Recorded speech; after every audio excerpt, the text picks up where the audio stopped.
Hello and welcome to the MCBS Hour. It is April 2nd, 2014. It's after April Fool's Day, so we'll have no fooling around today. It's 100% serious, straight-faced, and straight-laced. Nothing out of the ordinary going on here today. Except for the fact that I've got two beautiful ladies with me in the studio audience. Shannon Gillette and Isabel. I've got them both right here around the round table, and they are so excited to talk about things that they don't even know about because there's been no preparation here. This is off the cuff. That's how we roll. That and off the chain. Off the chain. Well, everybody, as you well know, the MCBS Hour is coming to you live and direct from the Full Sail campus in Building 5. And we are so excited to have not only the people at the round table with me, but those of you listening around the world, around the universe, from distant galaxies as we broadcast out into the world. It's all happening right now. And we've even got some guest speakers coming later today, and I don't want to give away too much about it, so I won't. But I will say that we are kicking off right now with a quick look at media in the news. But before we do, one of my favorite memes from Reddit this week. It's on the screen. Soak it up. You'll get to see the rebuttal at the end. That's actually my favorite part. So that does take us to media in the news. As you can tell by the fancy font there telling you it's time for media in the news. And boy, do we have some big news for MCBS. Our actual MCBS family, the message that we spread out to the rest of the world about who we are, in large part has something to do with Campfire, a transmedia company that markets different properties using transmedia storytelling. We love talking about Campfire. Hey, out there, who loves talking about Campfire? I love to talk about Campfire. Love it. See? Campfire. I know that my students have seen a bunch of information on Campfire and can probably even talk about some of the media they've seen from that particular company, like any Snapple ads or any other examples like that. Oh, I hear a scuffle. It sounds like your students are fighting for a microphone because they all want to share what they learned. No, you students, back down. Back away. It's not your turn. Sure, we'll pretend they were fighting. Well, Campfire, who does all these incredible marketing campaigns, and you heard the chanting, Campfire, Campfire. Everybody here loves them a lot. Well, guess what, folks? They got bought. They got gobbled up. Ooh. Gobble, gobble. Bye. Sapient. Everybody's familiar with Sapient, right? They make my favorite candy bars. They make Toblerone? I don't know. I thought when I first saw the name Sapient that it seemed a lot like a evil 007 hating, world dominating bad guy. Like, you know, Sapient Technologies. But, you know, instead they're just a regular company that likes to market and do advertising and also tell stories, and they gobbled up I don't know if it was competition or just a very big portfolio of names that they've now added to their own roster. But I wanted to throw that out there so that you guys knew that Campfire was no longer independent. They're now a subsidiary of Sapient. I'm just glad Facebook didn't buy them. Mm-hmm. Well, that's a good point. It's entirely possible that Sapient is owned by Facebook. I haven't looked into it too deeply because this is where I report the surface news, not anything where I have to click and actually research. But Facebook did buy the NSA, so they are listening now. Oh, well. Well, we're already on their list, so what are you going to do? List of good guys. They love us. Well, there's something else going on, media in the news related, and it's kind of exciting. I know that lately we've hit some pretty heavy stuff. Turkey, the Ukraine. There's a lot of suffering in the world, and we've talked about a little bit of it recently, but not today. Today's a little lighter. I will throw out there that Turkey has banned YouTube. Those poor guys tried that with Twitter. We all know how that went, and they gave it a shot with YouTube. They're just trying to keep the people from having a platform and from receiving the message. But I'm not talking about that today. Don't even get me started. I will not talk about Crimea. I will not talk about Russia. But I will talk about an ARG that's really intriguing to me. An ARG, as we talked about last week, an alternate reality game. There's a game right now that is overlaying our reality, and the premise of the game is that messages from the future were not being sent to us, but they were, for some reason, falling through time and ending up with us. And these messages from the future were all about the climate. So this game actually has a purpose. The purpose is to raise awareness of climate change and to raise awareness of what the future could hold. And so the way the game makers decided to make this real for all of the people who are playing the game is that they've created these, can you see them on the screen? They're little clear discs that overlap, several circles that go together. And each one of these, yeah, there it is, chronofalls. Each one of these chronofalls is a message that has been captured from the future and has fallen through time to us, but it wasn't meant for us. It was meant for somebody in the future. So imagine it's 2094 and you're calling your friend about how it's going to rain soon and how there's going to be a rain party because it never rains, and bring your glasses and bring your rain catcher and we're going to have a rain party. Imagine that message going out in 2094, but instead of it going to who it's supposed to, it instead falls through a wormhole or some garbage like that, you know, some device that allows that to happen. Well, when it shows up in this little format of circles, and what your job is as a game player is to find these circles all around the actual real world in different cities around the actual Earth that we're living on, locate them, take a picture and send it to Future Coast. There, I found it. And those people decipher it and reveal the message to you. So if you found a series of circles, one of these chronofalls, you can have it deciphered by the game makers and you'll be able to hear what the messages from the future say.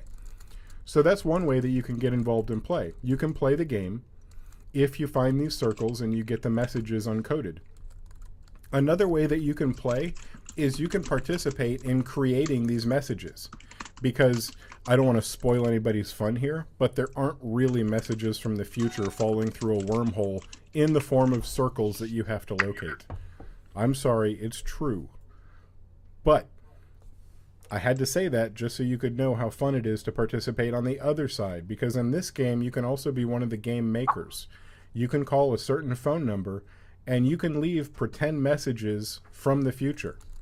So you could say, you could call the number and say, this is a message from 2073, and I'm going to ask anybody if they're looking for a, oh gosh, I don't know, a flood repair kit or something, because there's flooding in the future.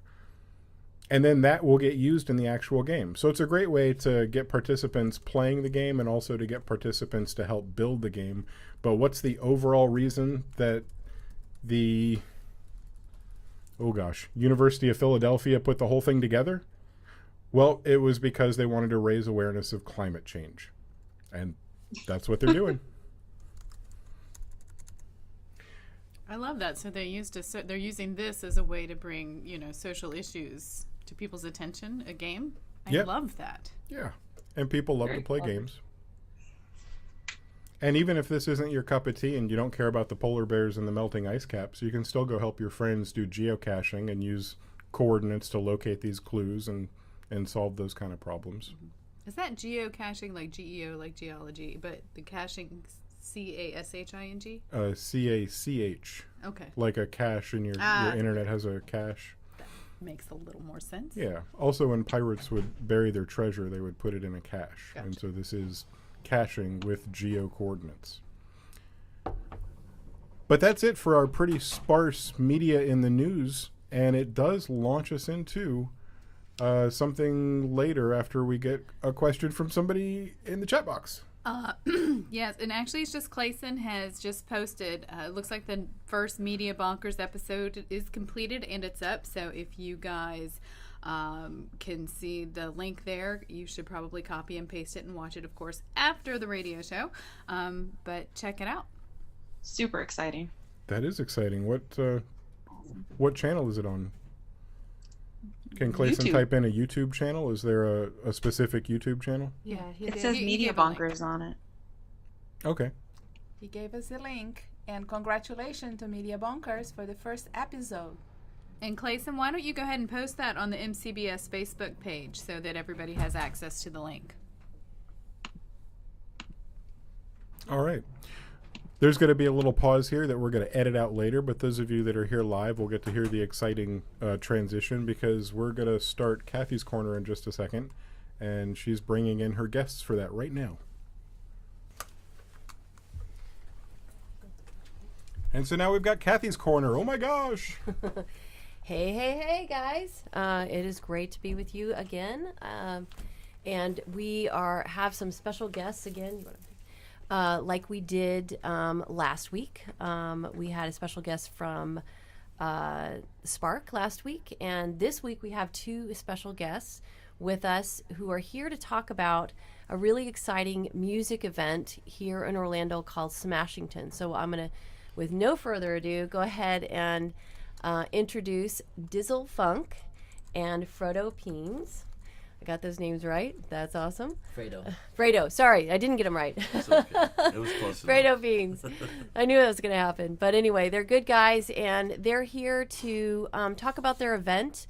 And also, I wanted them to just be able to throw that out to you guys in terms of be thinking about, social media strategy, other kinds of strategies about if you were putting on a music event like the one you're going to hear about.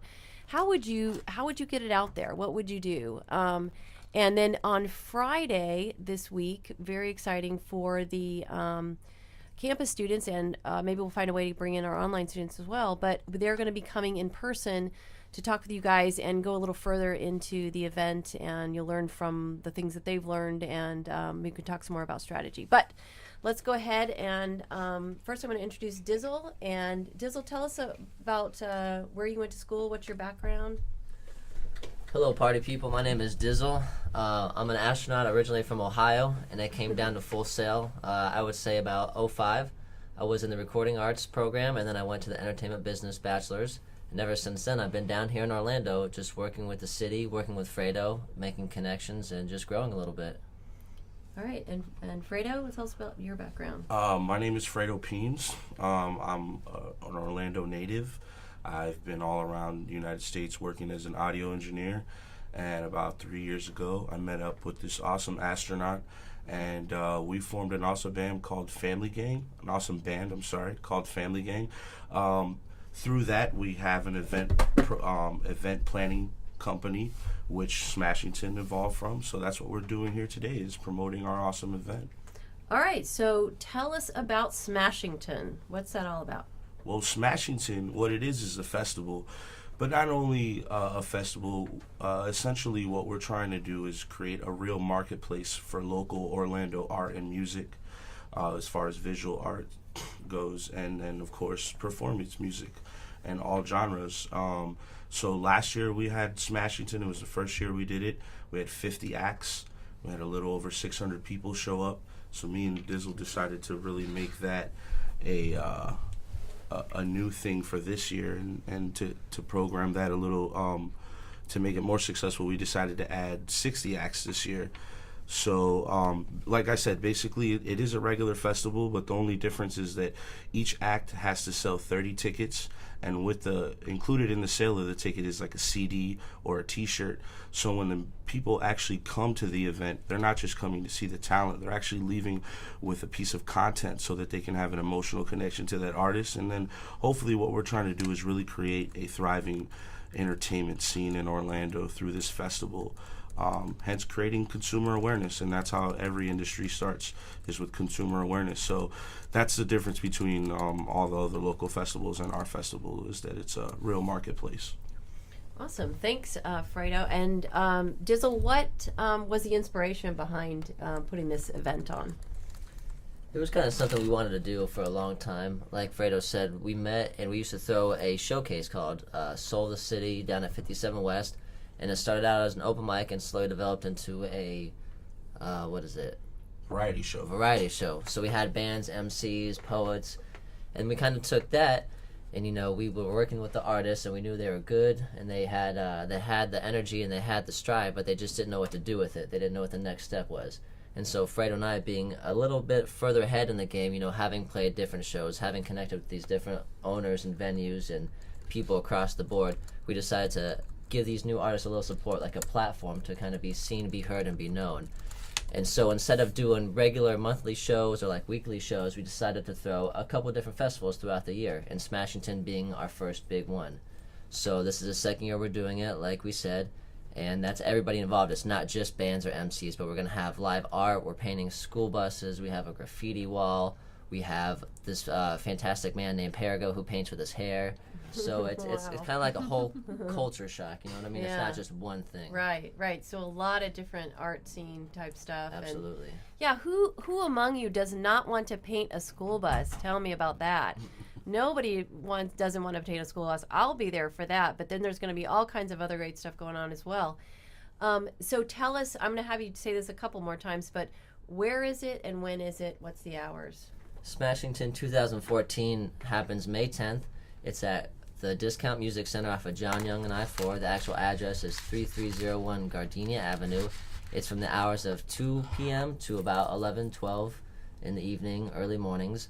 There will be 3 stages. We'll have a stage outside along with the hip-hop stage, which is, I don't know if you've seen this, but Red Bull has a giant transformer truck. It's literally a huge it's like a British SUV, and it transforms into a big DJ booth. So that'll be outside as well, and then we'll have a main stage inside. So it's 3 stages all day into the wee hours. That's fantastic. And how many artists did you say you'll have? We're going to have close to 60. We're hoping to have over 60 by the end of May. That is great. How do you choose the artists for this event? We've been working with a lot of them. A lot of them are in the Family Gang network, which I would say is Family Gang, Palmer Reed, American Jesus, Evan Taylor, a lot of local people we connect with and play shows with locally. But then also we've connected with traveling shows or traveling artists, people from Tampa like Green Sunshine. We have My Verse, Johnny Storm, which are a couple local MCs, but they've been all across the board. So it's kind of like word of mouth, or people that we've seen have been doing a lot of work, people that are consistent, so we reach out to them, see if they would like to be a part of it, and everybody's been real great. They've all been for it. Awesome. So either one of you, I'd like to hear what are some of the lessons you learned from last event when we're thinking about it in terms of like a media communications project management perspective, and how do I promote this kind of perspective. So what did you learn from last year that you're applying this year? I think the biggest lesson that we learned was to create a marketplace. Like Dizzle was saying, we started out as an open mic, and then that evolved into a variety show. But a lot of the fans or consumers that would come out to these shows were just family and friends. And, an artist can't really live off of family and friends. It's an awesome support base, but that really doesn't create a real business. So last year, we like we said, we had close to 600 people show up. And there was a lot of bands that were able to make money off of merch, ticket sales.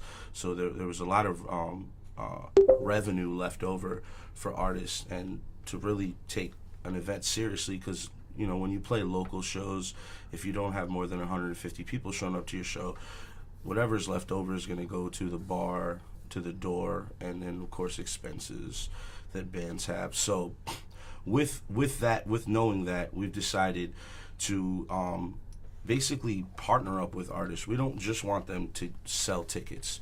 We've created customized tickets for each band, so that when they present these tickets to a fan or a supporter, they're going to have a personal memorabilia connection to them and a reason to come out and support them. So when they turn in this ticket at the event, they also half of it goes to the door, the other half goes to the merchandise booth of designated artists, and then they get a piece of their content. So that's really allowing the band to make a personal connection, or the artist to make a personal connection to the fan. And that was a big mistake that a lot of artists, including us, were doing. We're just playing a whole lot of shows, unorganized. What I like to call it is, just random causes of promotion, right? But they really don't lead anywhere. So this way we have a business plan. What we're trying to eventually do is bring maybe 3,000 to 5,000 people out to this awesome event in the next 5 years, build up to that level. And then what that hopefully is going to do is that if we get up to 100 bands, each band can leave that event with hopefully 100 to 150 fans, or if not more, depending on their talent. And now they have a real fan base in Orlando to move on to the next level of being a local act. So, that's what we're still learning, and there's still a lot of things that we need to apply to this to make it more successful, because we're not at our goal yet.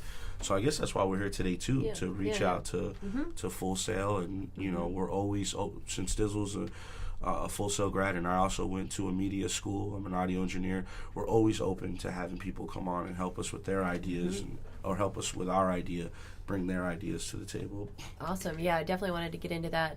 Do we have a question? Or? And speaking to that, one of our students would like to know how would vendors get a hold of you to participate in your event? Soul of Da City with a DA, so Soul of DA City at live.com. That's our email. Just contact us. Too. And also we have a Facebook community. It's Smashington, is spelled just like that, SMASHINGTON. Just Facebook that, and you'll see the event page and the community page, and just contact us.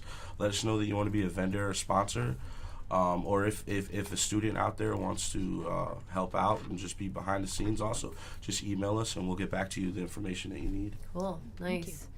Shannon, let me know if there are any other questions. But Thank you, Shannon. This is one of the reasons that I was really excited about bringing these guys on, is that we want to give you all, the students, more and more opportunities to sit down with folks like these. These guys are talented artists, but they're also project managers, and they're also, promoters and all of that kind of thing. So you can learn from them, but they can also learn from you guys. So I wanted to, talk to them about what are some of the sort of challenges and needs they might have in terms of promoting this, and that kind of thing. And then if you guys have any ideas for them, we want to, they're super cool guys, and they're really open to hearing your thoughts and what you're learning. Don't underestimate what you've been learning in the program. So we want to give you guys an opportunity to kind of be their consultant as well. So what are now that I've said that, what are some of the challenges?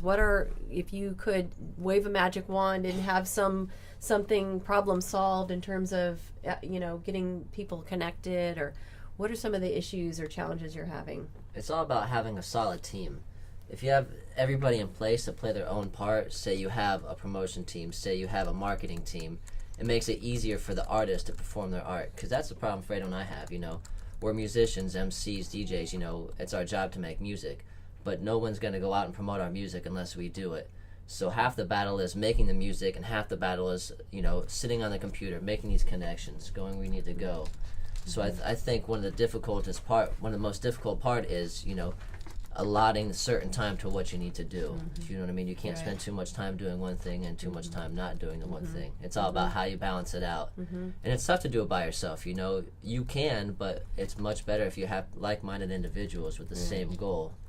Of course, like anything else. I think basically that was the whole reason why we did the festival, was because we were out running around promoting, trying to get awareness to our band, and we realized doing that by yourself is a hard thing to do. And we've been very lucky. Like, Family Gang is our band and our art collective, and we have a nice fan base in Orlando, but that was nowhere where we needed to be. So the biggest thing is there's no I in team, so we're all a big partnership when it comes to this, and it's very important to have consumer awareness and community awareness. So I guess that's basically, if we had a magic wand, it would be awesome for all the TV stations, all the radio stations, every media outlet in Orlando to know about this event, because again, it's not just a festival, it's a marketplace, and it's going to help these artists establish a real industry for themselves and a consumer base. So I guess that's the biggest obstacle right now is promoting that to Orlando, them understanding that it's not just another festival to come and see a whole bunch of talented musicians play. Like, this is, in effect, like a Walmart for art and music. So come down and get some culture and help us out. and then that'll help the city out, help the arts, as far as the artists in the city. Right, exactly. Listen to some great music and paint a bus and buy some CDs and all that kind of stuff. Lots of great thoughts there. And so I want you guys to be thinking about, if you were on their team, how would you be helping them in terms of this promotion that that they were talking about that they need to get out there? How would you use social media? How would you, create a viral video? What would you do? So, and you're going to have a chance, like I said, on Friday to meet these guys in person. And maybe we'll open up the go-to training just to let the online folks be in there as well. But and so you can learn from them again, like I said, but I want you to be thinking about it in the next couple of days. What ideas might you have? We'll have social media savvy Janelle in with us on that day as well. And so we'll just go from there. But again, tell us one more time, name of the event, where it is, time, and all that. It's going to be Saturday, May 10th at 2 p.m. at the Discount Music Center off I-4. It's right across the street from the 33rd Jail on John Young Parkway, so that's a big landmark that I'm sure everyone's driven by. And Dizzle, you want to give them the address because you know it by memory? 3301 Gardenia Avenue, Orlando, Florida. It's ingrained in the brain. He'll never forget that address. We're going to leave some complimentary tickets for you guys. Awesome. So if you want to get in for free, hit up the staff. They'll have some free tickets for you guys. Awesome, thank you. And it'll be $15 the day of the event. So if you want to save some money and check out some awesome art and spend your money on some content, then come out and get your complimentary ticket. That sounds awesome. Thank you so much. And again, Smashington, May 10th, and the address is on the screen and all of that. And then we'll see you guys again on Friday. But thanks both of you very much for being here. Really appreciate it. Thanks everybody for tuning in. And that's Smashington. Boy, they're nice. I like having nice people here. The last couple of guests they had where they would come on and they would hit us and stuff. And these guys were nice. Free tickets and... Man, that's cool. Wait a minute. Presents. Yes, we should put that out there. Any guest that comes and brings presents is on the You May Come Back list. Extreme MCBS. I love it, Pete. So I can't believe I clicked the slide without the warm-up, but it's time for hashtag Be Social Media Savvy with Janelle, and I'm excited. Yay! Well, this is more of like a little FYI. Has anybody seen this dinosaur appear yet on their Facebook? No. Nobody? Really? Okay. Well, maybe you'll see it soon. If that means you guys haven't really been posting anything, because this is called the new privacy dinosaur. So Facebook is basically just doing some privacy checkups. If you'll go to the next slide, what happens when you post now is that there's this little privacy checkup that pops up, and they've added this cute little dinosaur that apparently everybody's really loving because it just adds this cute little element to something that's just pretty standard. But they're kind of checking up to make sure that you know exactly who you're posting to. This is something that irritated me for a while because I didn't realize that I was posting public so much when I really just wanted it to be my friends. So, so this is just kind of a little reminder that Facebook is putting out there. Don't share details with people you don't want to. You can also customize this. That's probably in the options. You can do this as well for your photos and stuff when you post new albums. You can make it specifically for one person, very similar to what Pinterest does. I guess Pinterest has a section where you can create a new board that's a secret. It's a secret board, and just invite the people that you want to pin to it, and nobody else can see it. You can do that publicly as well. But, Facebook does that, and it's cool to be able to kind of get little reminders like this in the form of an adorable little dinosaur. But there was even, I guess, a Twitter on it that said, it's on the next slide, it says, "Are we the only ones who get pumped about seeing Facebook's privacy dinosaur in action?" So just a cute little thing. So if you guys see it, it may seem like a little annoying thing, but hopefully the dinosaur puts a little smile on your face. But it's just kind of a reminder. Check on what you guys are posting, and when you post it, check who you're sharing the post with. Something that I love to reiterate to the students is you guys are creating your brand even while you're in school. So whatever your Facebook is, whatever your Twitter, Pinterest, people can see that, especially if you have not designed it to either be secure or private or however you've set it up. Just remember that it's, relevant to make sure that what you're posting and what you're doing on there, you can't take it back even if you try. People can always, dig up all that stuff. So just make sure that people that you are cognizant of other people checking this out, future employers, future clients, all of that stuff.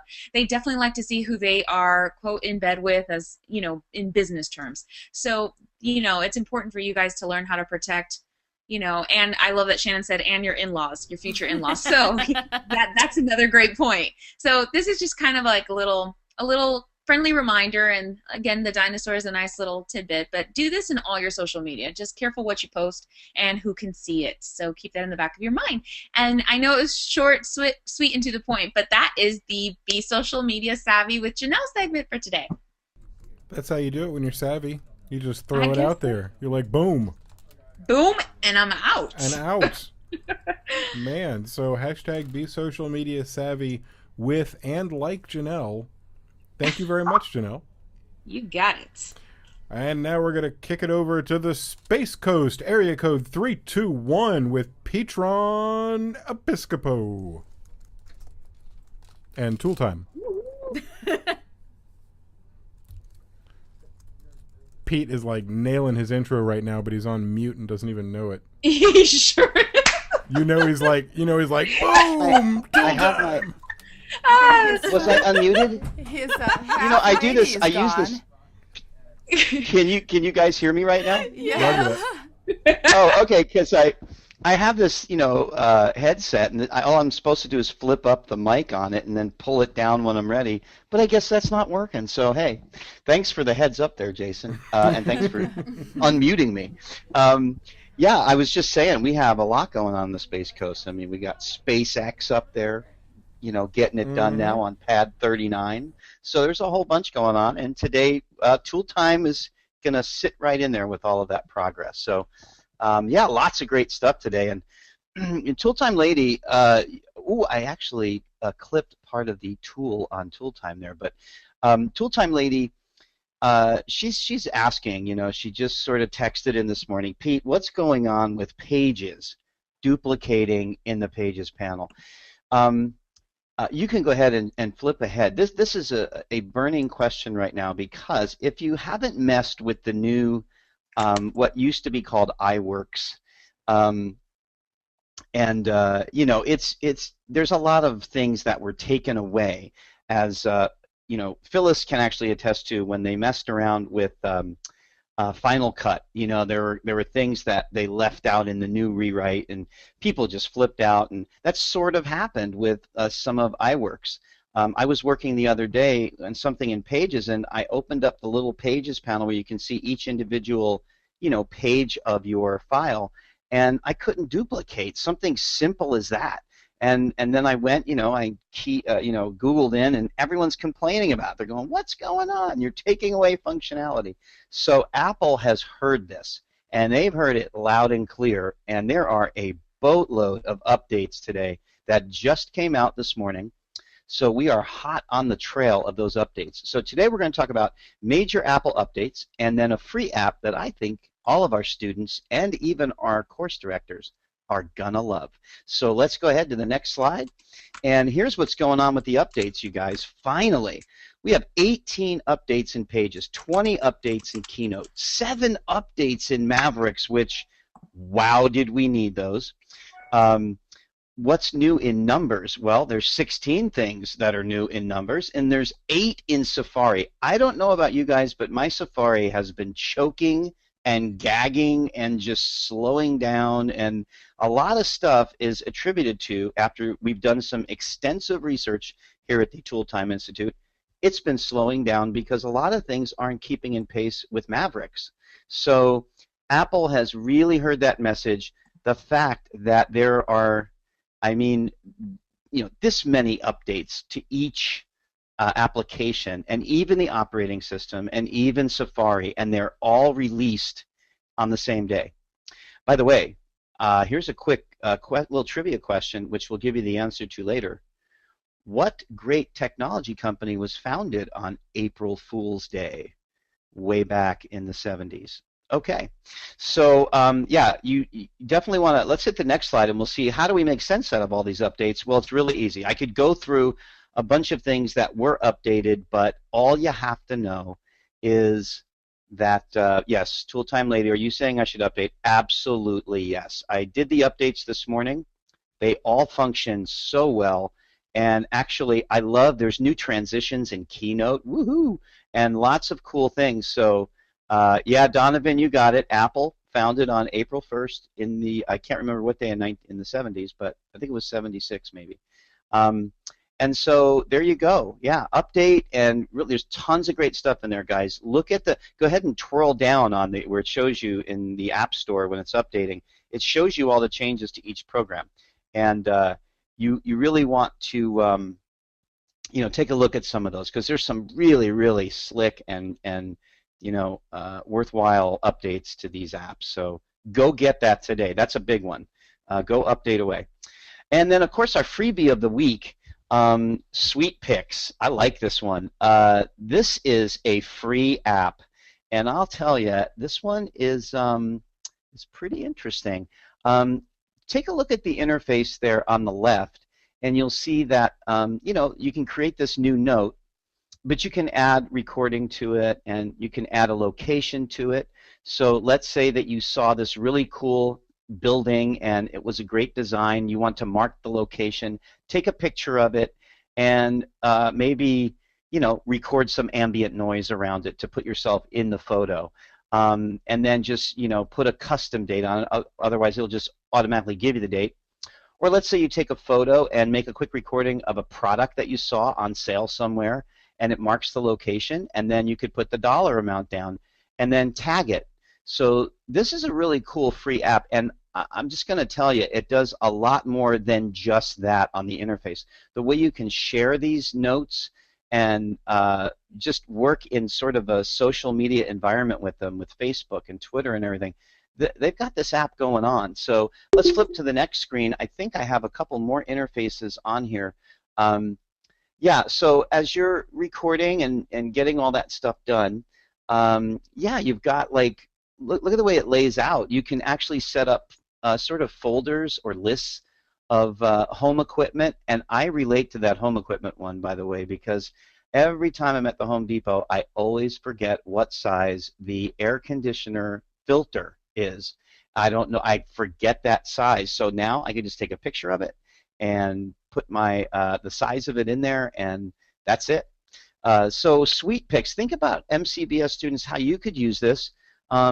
Maybe just, you're looking at a design somewhere and suddenly you're like, wow, that really exemplifies this, and then you make a quick recording and you put a location of it so you can share that with another student. When you walk by this area, check out this thing. And there's a whole bunch of ways this app can really be leveraged and utilized. And yes, Janelle, I do agree. It's a pretty cool app, right? Yeah, Juliana. So it's something I think it's worthwhile for you to check out. It's free. Hey, what can it hurt to install it? So do those updates today. You've got a lot of them. You got Pages, Safari, Mavericks, Keynote, and Numbers. And then, of course, a nice little freebie waiting for you beyond that to play around with and quickly use in your MCBS experience. Sweet Picks, things of life you like. And we're ready for Pete's last thought here. Till next time, my parting thought, update and add a freebie today. And that's it from QuickTime today, or from QuickTime, from Tool Time. I'm all appled out. We do need an update in QuickTime, but that's another discussion for another day. All right, you guys, take it easy. Great to be with you today.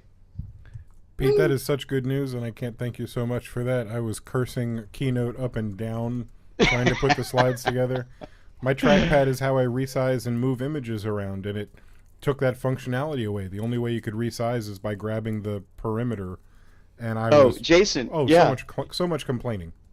Yeah, I was talking to my wife the other day. I said, I can't believe Apple's doing this. This is horrible. So yeah, I'm right there with you. Well, I'm glad they fixed it. Me too. Thank you very much, Pete, from the Space Coast, where everything is looking up. Yeah.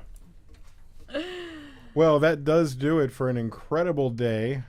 An incredible MCBS hour, and as promised, the alternate meme, the answer to the one we saw at the beginning. If you're not familiar with the characters, I'm not going to explain it because spoilers could be involved. But I hope everybody joins us next Wednesday at 2 p.m. There is no telling what special guests we'll have with us. And as always, we'll have the astounding faculty of the MCBS program and the astounding students as well. Have a great week, everybody. Boom! We're out. Bye, everybody. Bye. Janelle, that was awesome, by the way. That dinosaur now, that's going to help. Isn't that adorable too? I thought it was so cute.